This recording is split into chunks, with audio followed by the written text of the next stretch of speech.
Hello guys, আজ আমাদের pasta বানানো হচ্ছে। তো পাস্তা বানানোর জন্য যেসব ভেজিসগুলো লাগছে সেগুলো হচ্ছে ফার্স্ট অফ অল গাজর, পেঁয়াজ, ক্যাপসিকাম, টমেটোস, পেঁয়াজকলি, মটরশুঁটি অ্যান্ড কাঁচা লঙ্কা কুচি। পাস্তাগুলোকে ফার্স্টে ভালো করে ধুয়ে গরম জলে একটুখানি সিদ্ধ করতে দেওয়া হয়েছে। পাস্তাটাকে দেখুন, তারপরে নামিয়ে এখানে একটা বাটির মধ্যে জলটা ঝরানোর জন্য দেওয়া হয়েছে।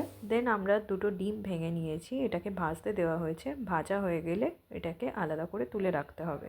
ফার্স্ট গাজরটাকে আমরা ভাজতে দিলাম কড়ার মধ্যে।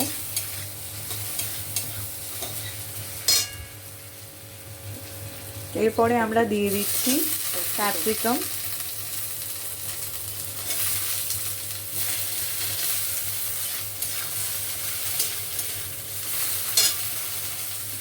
রান্নাটা আমার মাই করছে, আমি জাস্ট ভিডিওটা করতে হেল্প করছি।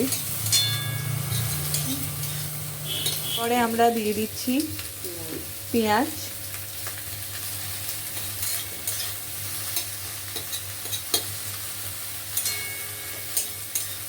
পরে আমরা পেঁয়াজ কলিগুলো সবগুলো দিয়ে দিচ্ছি। এরপর রসুন অ্যাড করে দেওয়া হলো স্বাদ বাড়ানোর জন্য। এবার দেওয়া হচ্ছে টমেটো,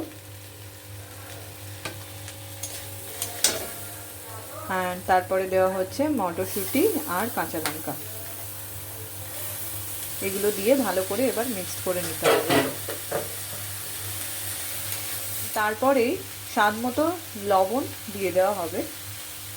এই সমস্ত পাস্তাগুলোকে আমরা এর মধ্যে ঢেলে দিচ্ছি, দিয়ে ভালো করে এটাকে মিক্স করে নিতে হবে।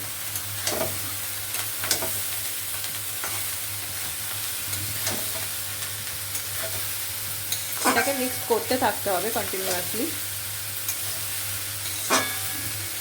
ভেজে রাখা যে ডিমগুলো ছিল সেগুলো দিয়ে দেওয়া হচ্ছে, অ্যান্ড ভেজে রাখা ডিমগুলো দেওয়ার পরেও আর একবার ভালো করে মিক্সড করতে থাকতে হবে কন্টিনিউয়াসলি।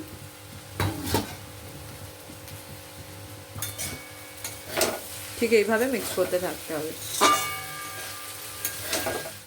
এরপরে সামান্য পরিমাণে সয়া সস দেওয়া হচ্ছে। টমেটো কেচাপ আমরা দিয়ে দিচ্ছি এর মধ্যে। এটা আপনারা চাইলে দিতেও পারেন, নাও দিতে পারেন, কিন্তু টমেটো কেচাপটা দিলে একটু সুন্দর খেতে হয়। এরপরে আমরা পাস্তার মশলাটা ভালো করে এর উপরে দিয়ে দিচ্ছি। সমস্ত কিছু দেওয়ার পরে এরপরে ভালো করে মিক্স করে নিতে হবে।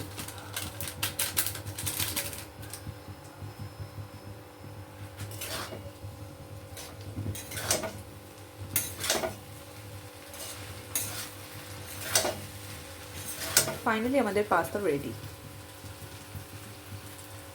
পাস্তা আমাদের রেডি। এবার এটাকে গরম গরম পরিবেশন করা হবে। আপনারা বাড়িতে অবশ্যই এটাকে ট্রাই করে জানাবেন কেমন লাগলো। Thank you so much.